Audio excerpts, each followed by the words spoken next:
Hours after Israel launched one of its most aggressive airstrikes on strategic sites in Iran, the world wondered how Tehran would respond.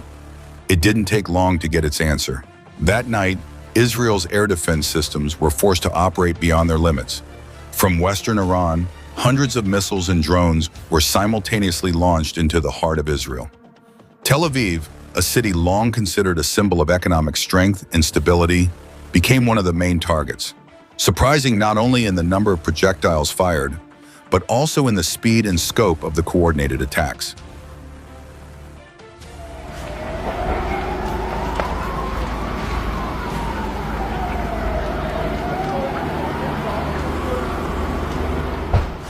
Radar signals were jammed in a matter of minutes.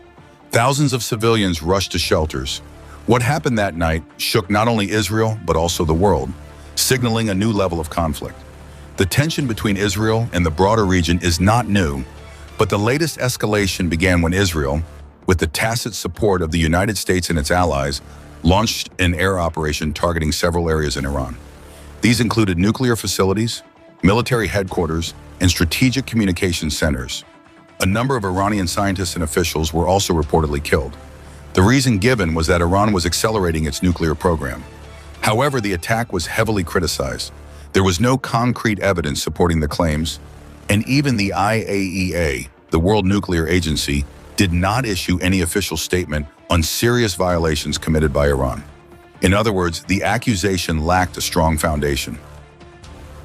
Many observers called Israel's move a form of unilateral provocation rather than a legitimate attempt at prevention. The attack was carried out without the approval of the international community.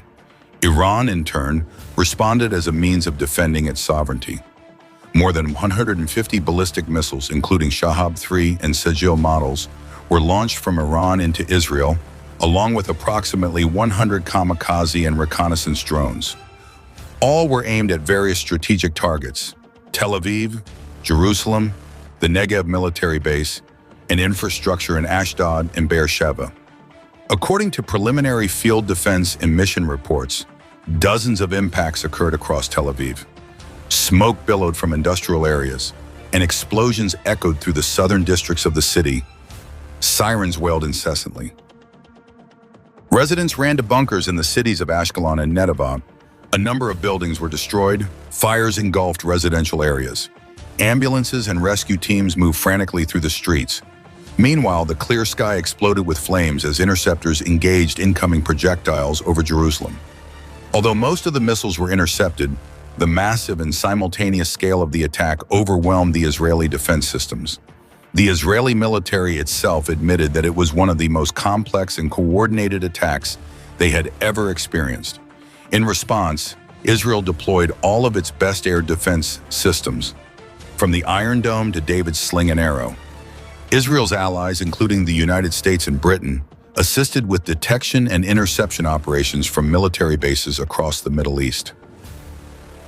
The Israeli government claimed that approximately 80 to 85% of the missiles were successfully intercepted.